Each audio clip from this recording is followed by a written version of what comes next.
Recording, so we're just gonna have to cut this part off. 1, 2, 3, go. Hi everyone, my name is Dayna Johnson.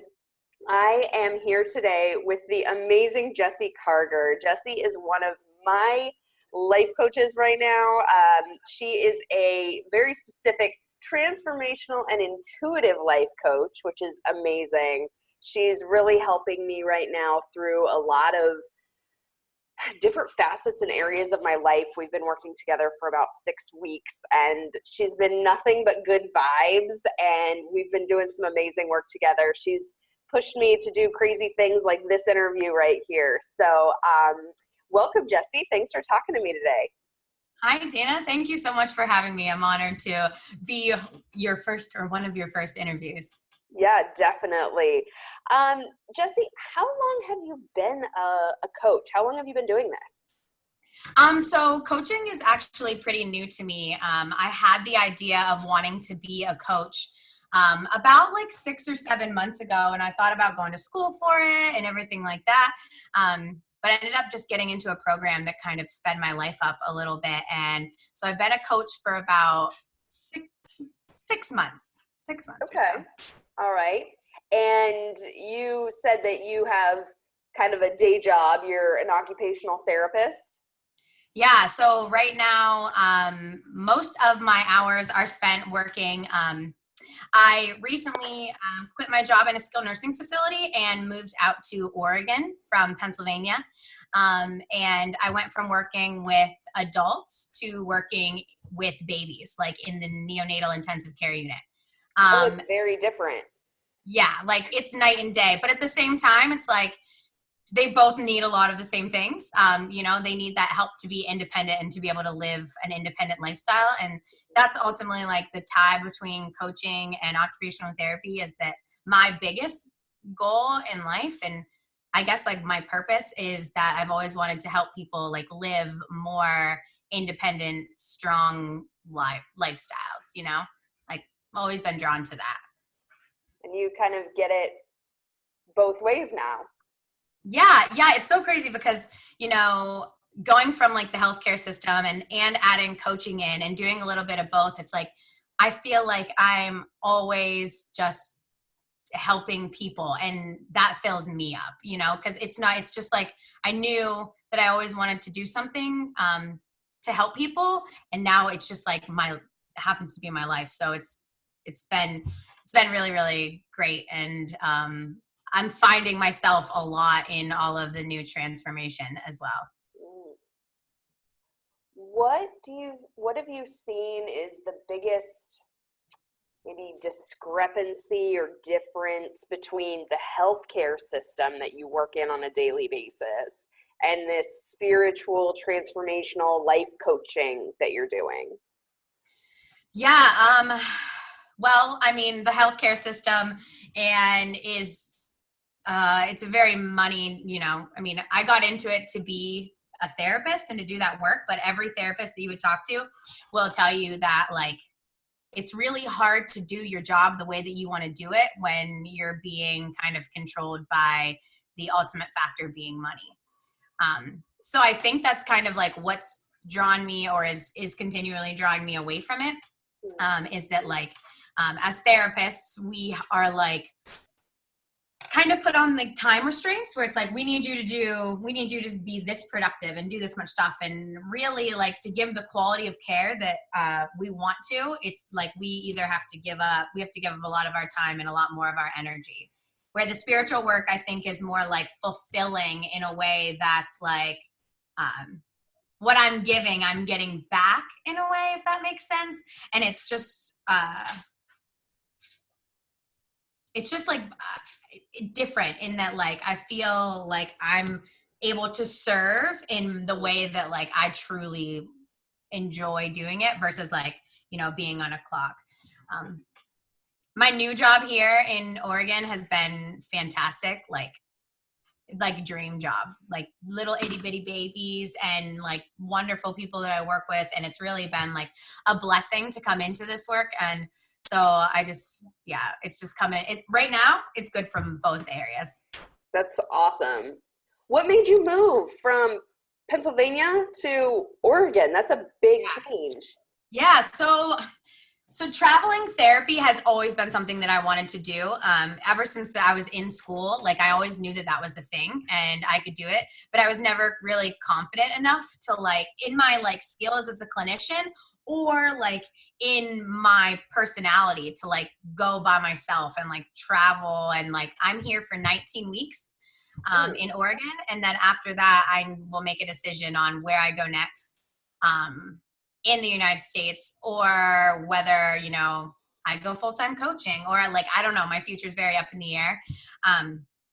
But what made me go from Pennsylvania to Oregon was wanting to get into travel therapy and wanting to get back into pediatrics, because I've done pediatrics before my most recent job.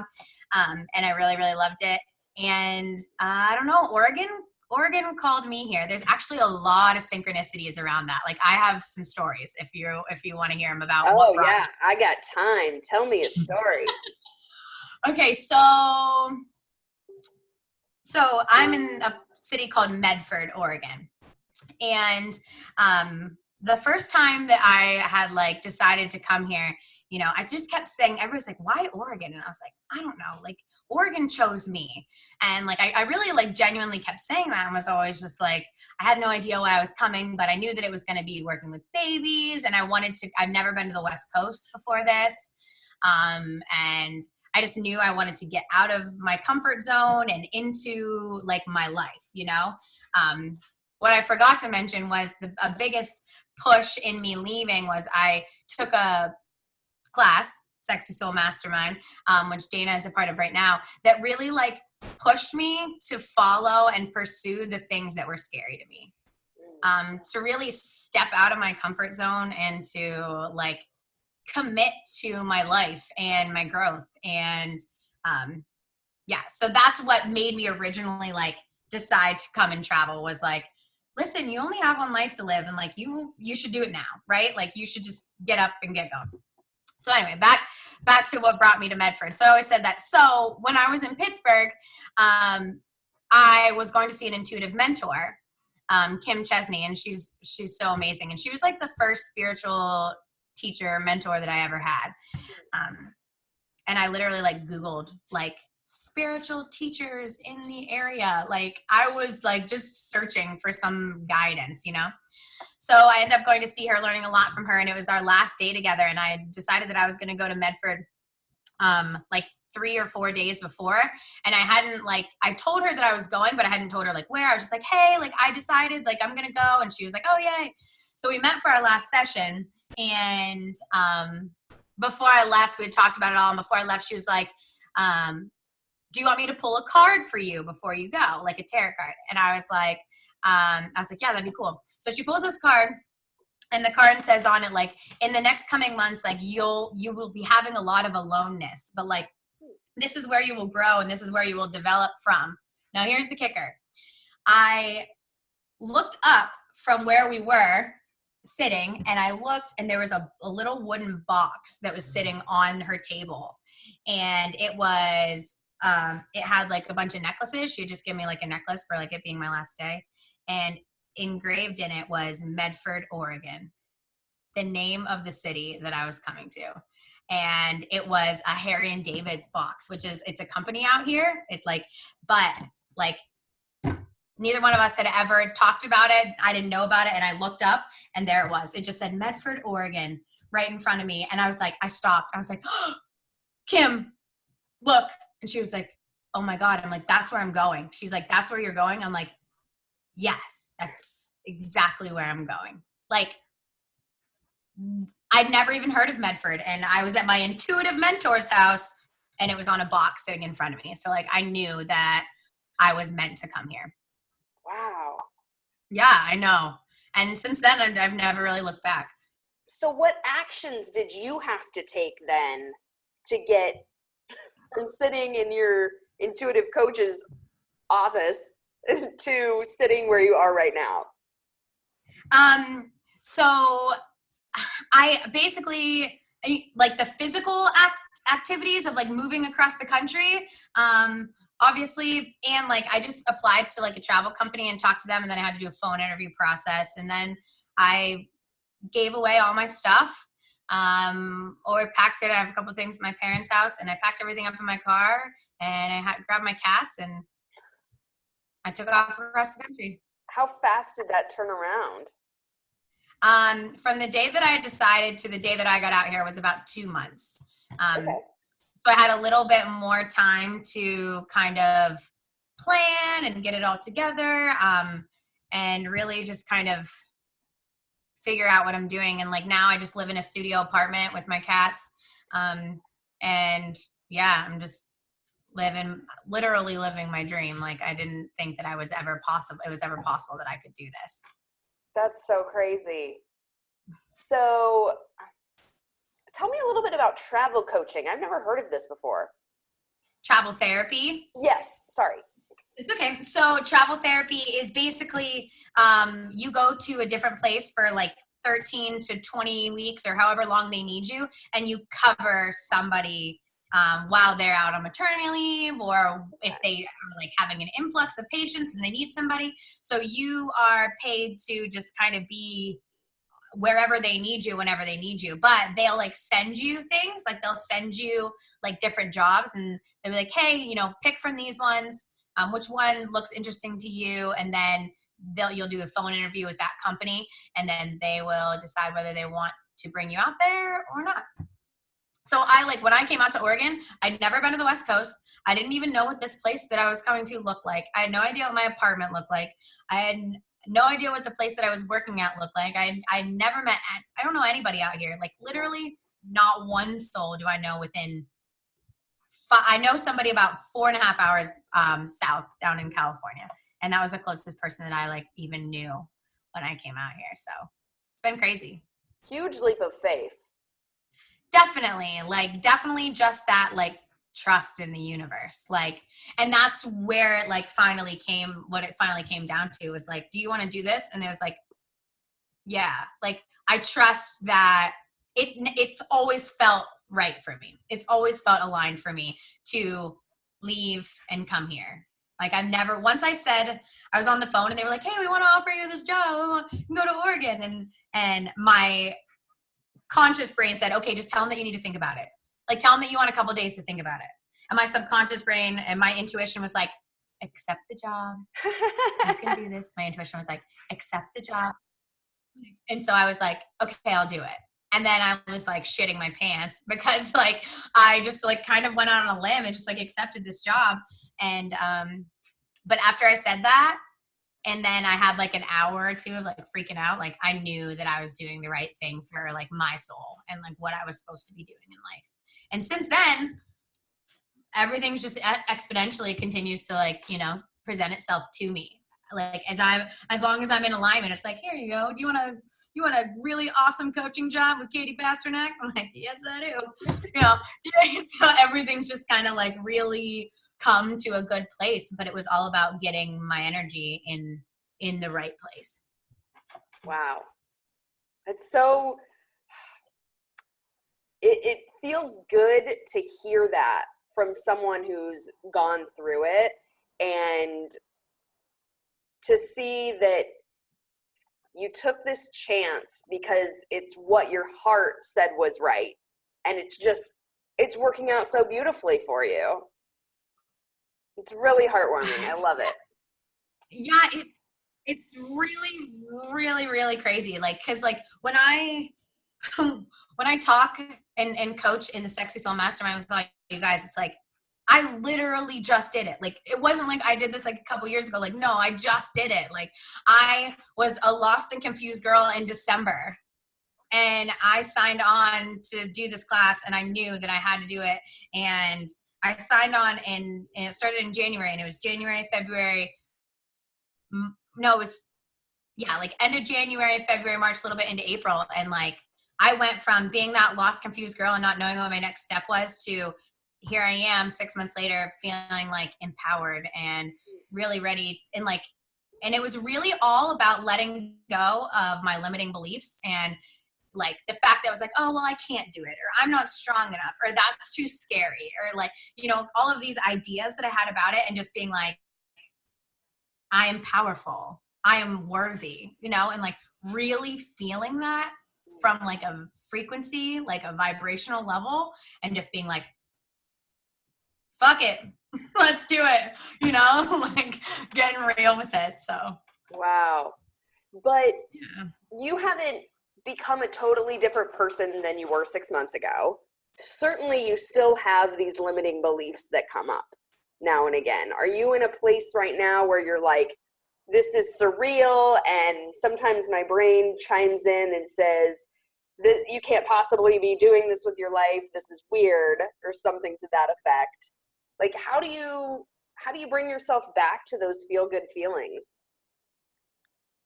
Yeah. So, I mean, the truth of the matter is like this spiritual work, this deep work, it's not about changing who we are at all. Like, I'm definitely the same person that I was then. I might be, and I posted a picture the other day, and so everybody's like, I've always thought that's who you were. And I was like, yeah, but it's about the way that I feel about myself now, you know, and that's what's changed. It's not really that I've changed at all. It's that the way that I feel about myself has changed. But those limiting beliefs, yeah, I mean, they sneak in on the regular. Like, you know, I still have them as much as I did the day before, but now I have the tools that are like to bring me back home to myself, you know, and a lot of that is like, I literally like, I write down things all the time, like you are in alignment, or like you know, allow, accept, release. Like that's my biggest thing, is because like I've just kind of come into this mindset of like, and I had a kind of bad like last couple days, like 2 days, and it wasn't bad. It was just like I had no energy. I didn't feel motivated or creative. I just kind of wanted to like, you know, not really do anything. And so I said, okay, I allow that. I literally binge watched a Netflix show for about 8 hours. And I didn't feel guilty about it because I'm busting my ass, and I needed that mental break to like recharge, you know, and to just kind of let go of, you know, even thinking that I'm creating. Because sometimes even like when I go out in nature, I get into these mindsets of like, okay, what am I learning? It's like sometimes I just need to stop thinking and just start being. And even like watch Netflix. I watch this murder trial, just that kind of stuff. Just love it. Gets me right in there. Some people, man, some people.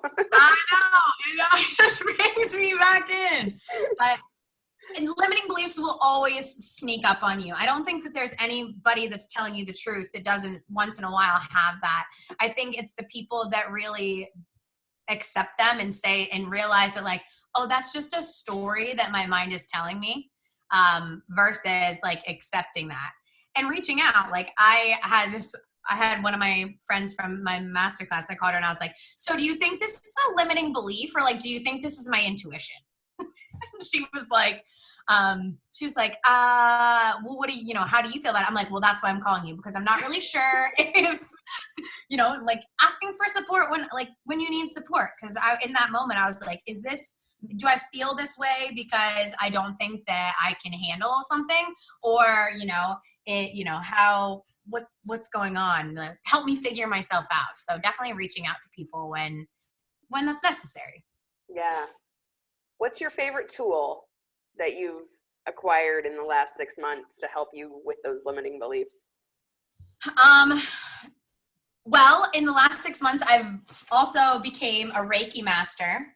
Oh, cool. So that was actually, I know, part of when during my transition, I decided to come out here, and then Kim was working with my Reiki master teacher, Sue, and she like said like, you need to meet Jesse, and then we like hit it off, and it was perfect. And so anyway, I got my Reiki mastership. So I think for me, the biggest thing has been is like my awareness of energy. Like everything is energy. And if I can tap into that, and I can sit and feel that and understand my life from an energy standpoint, then I'm going to figure it out. Because it's like when I have low energy or low vibe, and I know that I need something, what do I need? I need flowers. Like I need to go buy myself flowers, and I need to cuddle my cats, and I need, coffee and creamer and, like weird things that it's like, I know that if I can look at my life from an energetic standpoint and just go through those ebbs and flows and know when to slow the energy and move the energy and really figure out my life and who I am from an energetic standpoint, the awareness of where I am in my life and in this space becomes so much more aware. Does that make sense? Totally. Yeah, it's beautiful.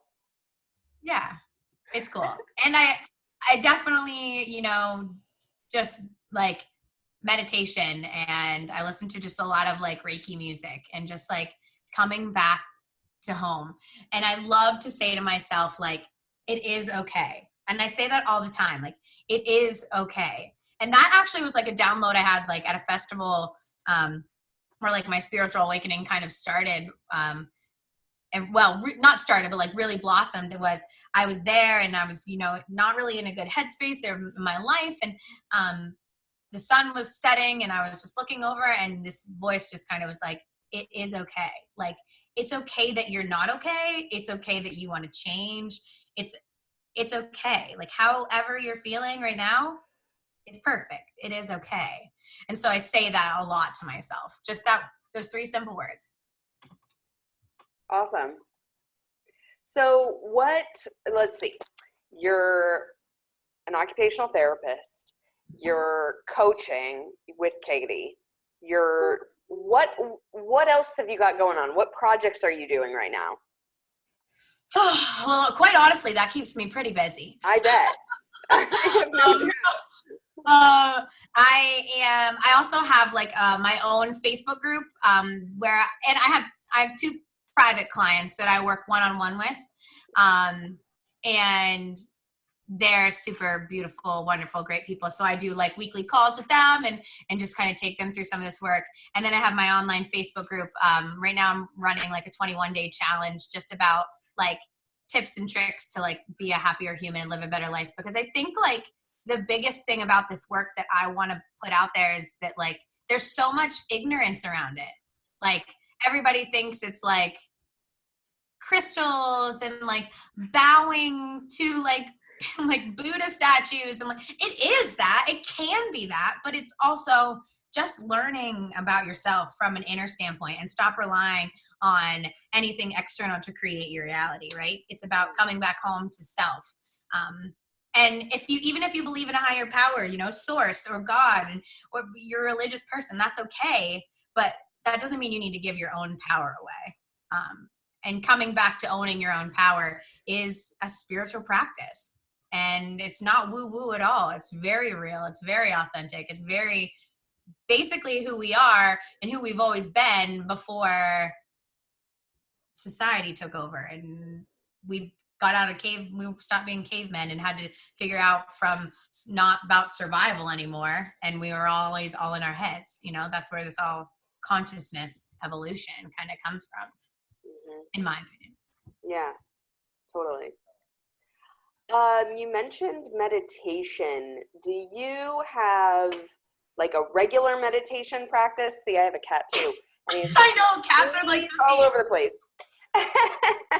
What's funny is that yours, you keep dragging him off, but I never see him or her jump up. So it's just like you have like a plate of cats that you're just like removing over and over.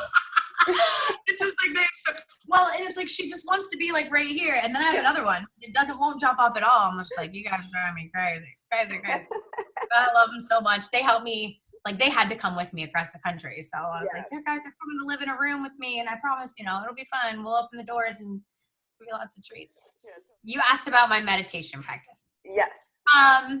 Yeah, I think that I am gonna be honest. Like, I don't think I have like your what people picture as a specific meditation process. Like, I don't always like sit Indian style and have my hands on my knees and a lot of my meditation is done lying down. A lot of my meditation is done at night. I'm not a morning meditator.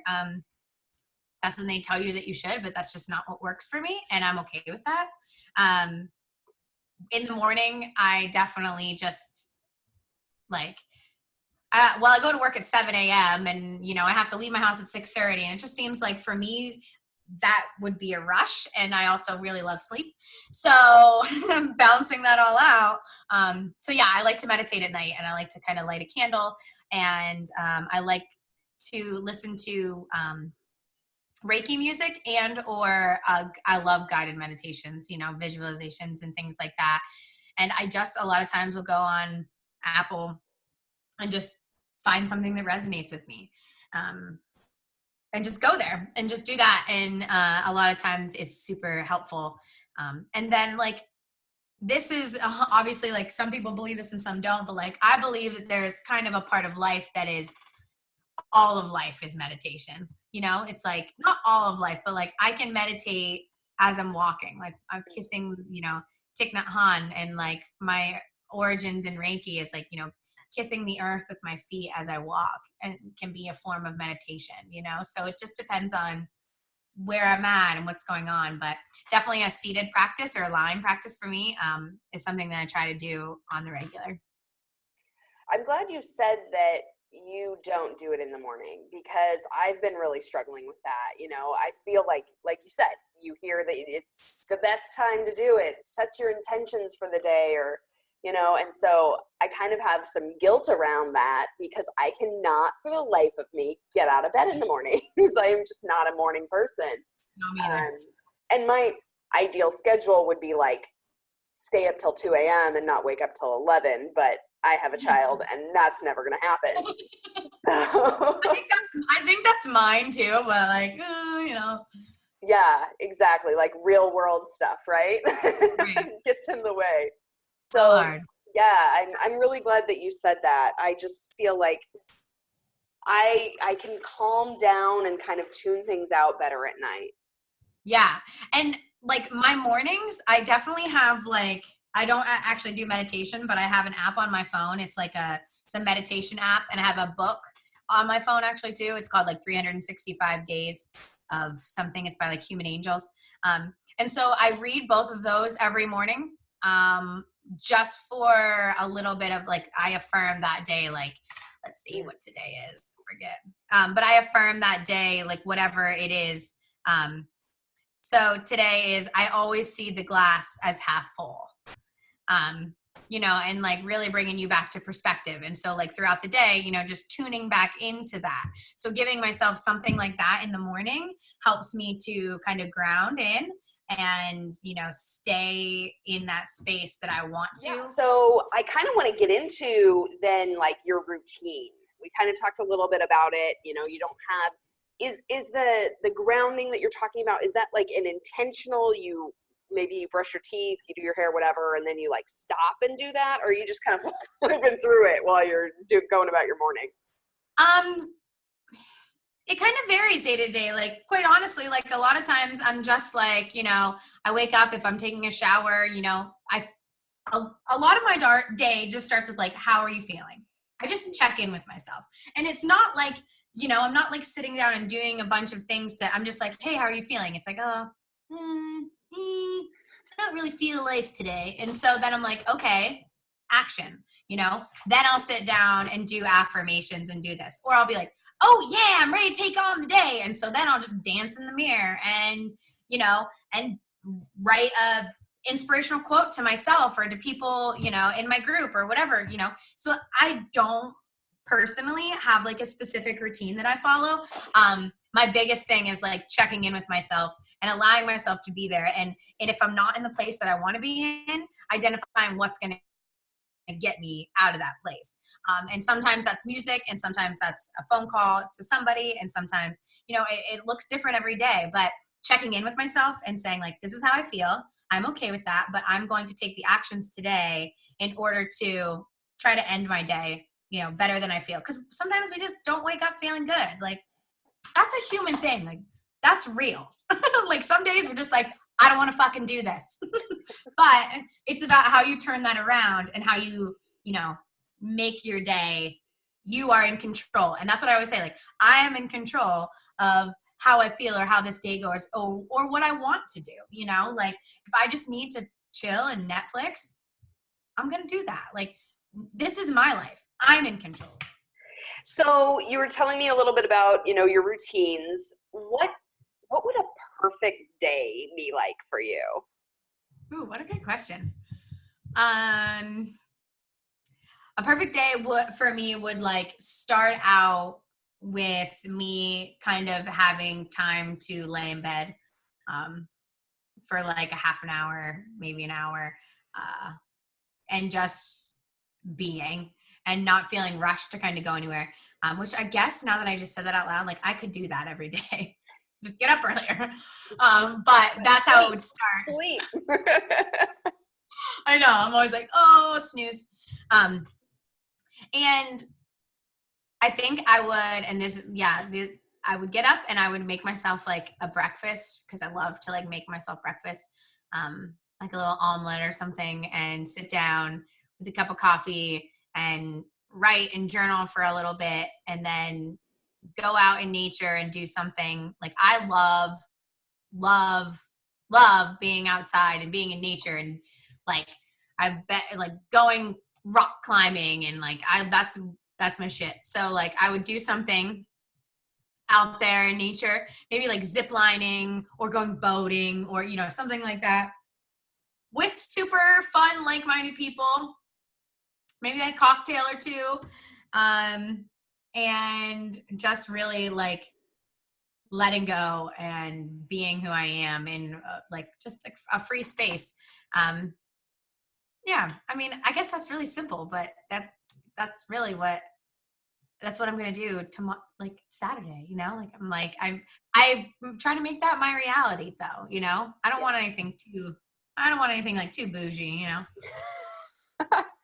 Well, you're in the perfect place to have nature be like a part of your everyday life. It's amazing out here. I'm going to the Redwood Forest tomorrow. Oh my gosh, that sounds awesome. Are you gonna hug a tree? You're gonna hug a tree. I feel Yeah, like right? I'm gonna hug about 50 trees, but also like these trees. If I put my arms out, like they're not even touching like a tenth of the tree. Close. Right. They're huge. That's awesome. Yeah, my friend from college is coming in tonight at 11. I'm going to pick her up at the airport, and she's coming to spend a week with me, so I'm super stoked. Oh, fun. Well, that leads to my next question. What gets you like super jazzed about life? I think you've kind of talked about some of this stuff, but you got a friend coming in, you're out in nature, you're going to go hug some trees. I love music festivals. Me too. I love like the idea of like spending a week where like I cannot shower and nobody can really judge me and I don't have to have my cell phone. I love music festivals. That gets me all jazzed up. I love seeing new places. Anything new, like I am a new guru. Like I love new things. Like even last night, my friends and I went out for dinner and they were like, do you want to go to this place? They gave me like 3 options. And I was like, I've never been to that one. Like, let's go there. Like, cause new things, like I want to experience as much of the world as I possibly can in every facet, especially food. What's your favorite cuisine? I would go with like Italian. Not that I like go out and like eat pasta very much, but like I love spaghetti. And I'm like, I eat like salads and quesadillas, but I don't like Mexican food. Like I just like specific things from each genre, Okay. Sushi, I like sushi, but I don't like sashimi, like I'm all over the place in my whole life, in my whole world. Just a little bit here, a little bit there. Hey, you like what you like. Yes. It's true. Yeah. Let's kind of shift gears here. What are some of the important relationships in your life and how do you make time for them? Whew. All these good questions.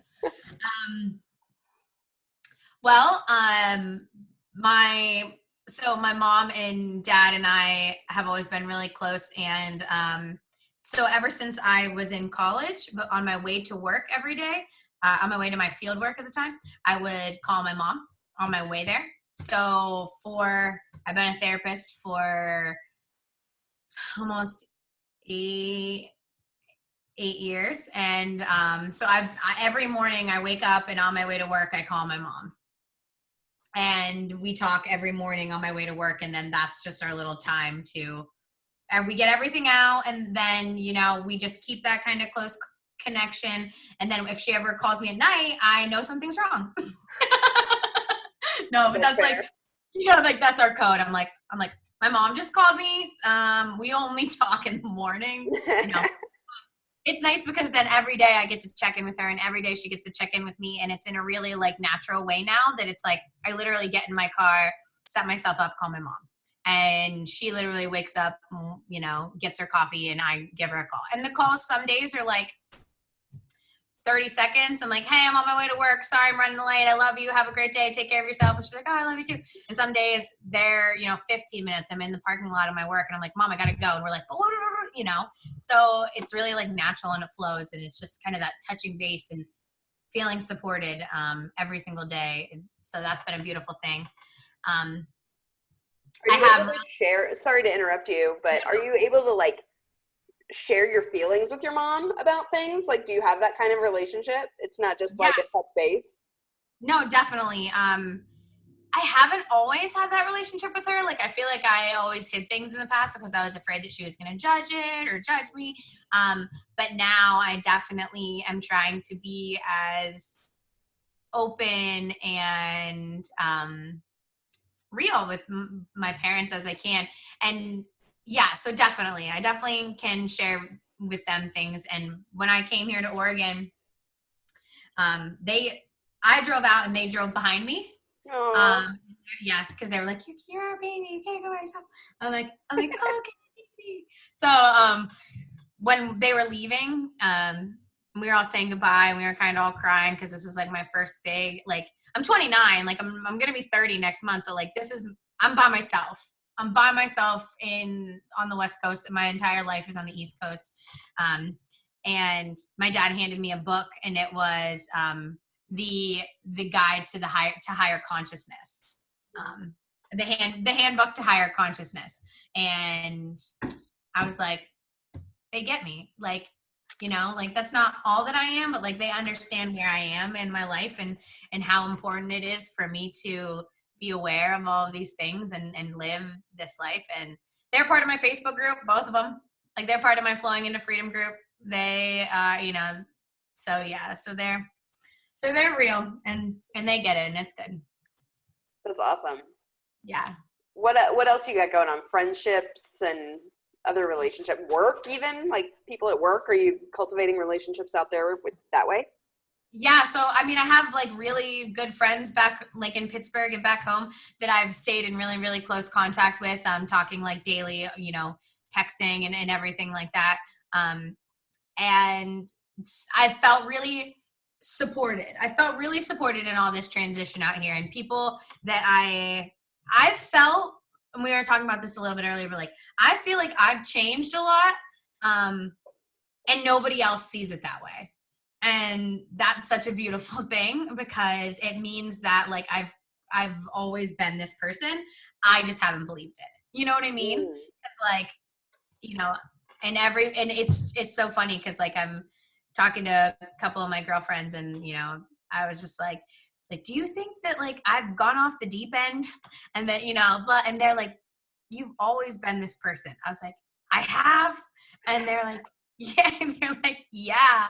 I'm like, I just feel, they're like, you're talking about it more. Like, but it's beautiful and it's inspiring. It's inspiring to us. Like, you have no idea how much you're changing every one of our lives by living your dream, by following your heart, and by doing these things outside of your comfort zone. Like, you're leaving us all so that you can shine, and we all feel now empowered to do the same.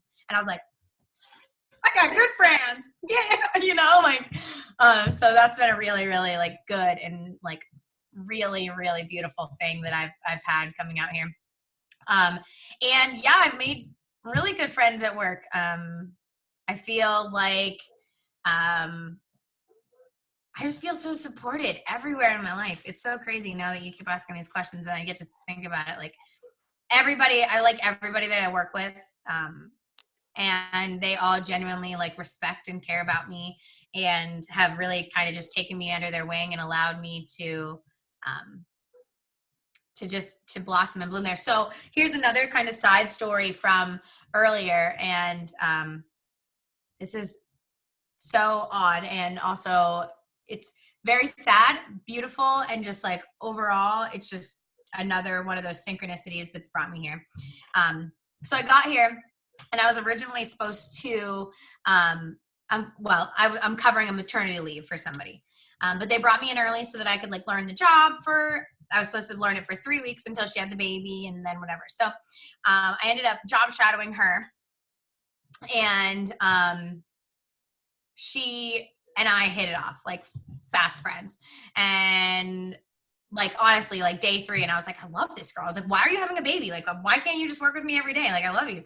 And then we was like Thursday after work, and she was like, do you want to like go for a walk? And I was like, oh, actually, like I had to get on a call. And I was like, I have to like get on a call. And I was like, but tomorrow when I get to work, she had her baby that night. So I only got to spend those 4 days with her. And then it was like a week or 2 after that, unfortunately, she called and she found out that she had a brain tumor. And so she went from being a brand new mom to now she was going to have brain surgery. And this has all been within like, I just met her. We became great friends. She had a baby. She now has a brain tumor. And I am, I'm there, and I literally all of a sudden just had this like, wow. Like I literally believe that I was brought here to Medford to hold, literally, physically hold space for her. Wow. Like, I was like, thankfully she had the surgery last week. She came out of it great. She's rehabilitating now and everything should be good. And she might not even have to be out longer than expected, but like, it was a whirlwind of like, obviously I'm sure emotions for her and her family, but like I felt so immediately like attached to her. And like, again, like she messaged me to like, we've been in really close contact, being like good friends. And it was like, when all of that happened and I thought that I was going to be here for a little while longer, I'm literally, cause they had called me in and they had said like, if we need you here longer, if Rebecca needs more time to, rehabilitate, will you stay here? And I was like, until she can be back, I am here. I will be here for her until she can come back. I don't, and so that was like another one of those, like, I think that like, this was like part of the plan, the universe's plan, not my plan, obviously not Rebecca's plan, so, but it's been a beautiful thing. And I'm so happy that she's doing so well. And I think that we're just going to continue to have like a blossoming friendship. So it's another like crazy twist on my journey.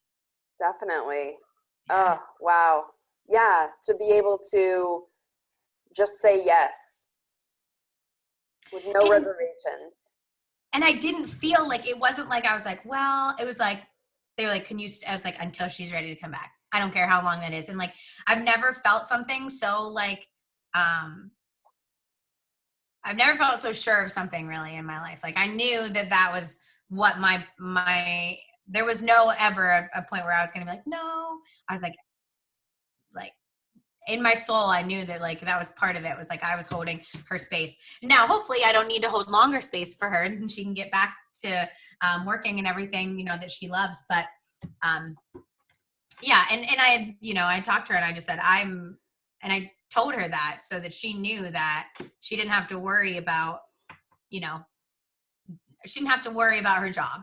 She had enough to worry about, and I was going to hold that space for her until she was ready to come back. And a lot of it is like, she's such a caring and loving person that she was worried about all the kids that she worked with. And, and I was like, I got this. Like you worry about you. And so that's been a pretty magical thing too. Wow. I assume you've seen the baby. I have. And she's literally a princess. Like she's the prettiest little baby girl I've ever seen in my life. Yeah. She's an angel. Oh, yeah. Not a great story, but it's crazy. It's a beautiful nonetheless. story. Yeah, totally. It is. It's crazy. All right. I am going to put you in the hot seat. I got just some like quick questions for you. We're just gonna rattle these off. Okay. What are you reading right now? A Course in Miracles. Okay. What's that about? So I just literally started it, but it's, I have it on my phone, and it is like, it was a big book. It was like a big book made of like lots of different stories. And then somebody took it and like, they made it into like, it's like a made easy. And it's about like conquering, fear with love, and just like That's beautiful. along the way. But I'm in the first chapter of that, so I haven't really gotten too far into that. And I'm reading the higher handbook to the handbook to higher consciousness that my dad gave me too. Nice. Are you into any TV shows or movies at the moment? You said you binge watched the other night. I did. Honestly, I am proud to say that most days I don't even turn my TV on, even living in one room. So that's something I'm proud of. But when I get into it, I get into it. And I binge watched Staircase on Netflix the other night. And like it, and that's what I've been getting into lately, is like these trials. It's like it was like a trial about, did he kill his wife? And like, it took you through the whole, thing like that. So it's like a true story. It's like a documentary. Mm-hmm. But it's like, you go through the whole thing and you don't really know what happened. And then you find out at the end what really happened. And then, the whole documentary is still based on how they were right, or were they right or were they wrong? And, like, is this person guilty or is this person innocent? So that, and then like, I mean, I totally love like, Sons of Anarchy. I was gonna say Prison Break. Prison Break was like the first thing I ever watched, but like Sons of Anarchy, but yet like Grey's Anatomy, like I'm all over the place. Like music, TV, food. I have nothing. That's one thing about me that is really hard to handle in my person, is that I love everything. But I don't love everything enough to focus on it, and I don't dislike anything enough to neglect it. You know what I mean? So it's like, what do you want to be when you grow up? Well, I'd like to be everything. All right, back to the questions. What is the most expensive item in your closet? Or maybe your whole studio apartment right now? Most expensive item. That I own? Mm-hmm. My iPhone. Yeah. That's a good investment because you take it everywhere, right? I think that is probably. Yeah, I'm not a big spender. I don't have nice things because I break things. Don't we all? I'm always like, I can't have nice things. My friends are always like, Jesse, that's why you can't have nice things. I'm like, yeah, I know. Yeah, I don't have like very many expensive things. I mean, in my iPhone, I pay for like on a weekly basis. I have like a $200 computer. Yeah. So what's your most prized possession then? That's a very different answer. My grandmother gave me her mother's ring before she even died, when I was in high school. And that's definitely my most prized possession from her. That's beautiful. Yeah. Do you wear it, or do you just like keep it in a box? I keep it in a box. I used to wear it, but one time it fell off my hand and I had 2 rings from her, and I've already lost one because I can't have nice things. And so I keep this one in a box. It's a little big, and I've lost it and found it like 3 times. So I was like, let's just stop with the risky business here. Let's just be done with it. Smart. Yeah. Dead or alive, who would you most like to have dinner with? Ooh. I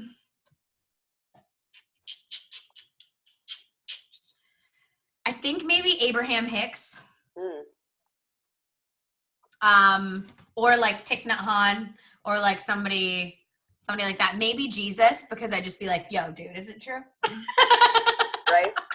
Like, did you roll away the stone? Like, just tell me. Like, I know you're real. Like, I know you existed, but like, all I want to know is like, did you like, is Mary your mom? Like what? Like, what's up? Is God your daddy? Who's your daddy? God. That's so weird. I like to think about those kinds of things too. I know. It's like, seriously, like I have array. Or I'd talk to like, Jonah and be like, yo, did you really live in that whale's mouth for 3 days? Or do we like to just tell stories? Like, or Noah, like Noah, did you have armadillos on that ark? Penguins? You bring over the frickin' mosquitoes, because why? Yeah, like you could have left some things behind. We would have been okay with that. Totally fine. This is a Tim Ferriss question. If you could have a billboard anywhere in the world, what would you put on it? Ooh. Well,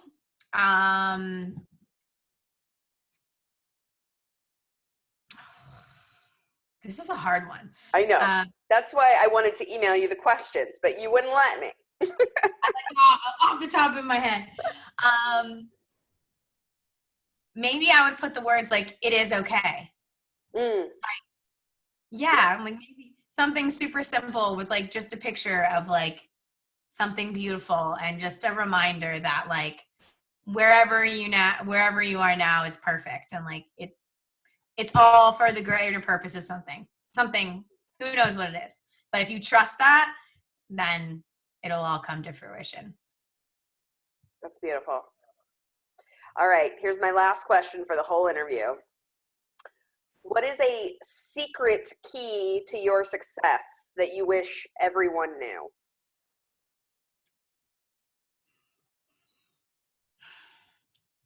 I genuinely have never or will never intentionally hurt somebody, or have ever, or ever wish anything negative on anybody ever in my life. And like, that's not like saying, I'm not trying to like say that I'm pompous about that. It's just like, I literally wish my worst enemies good.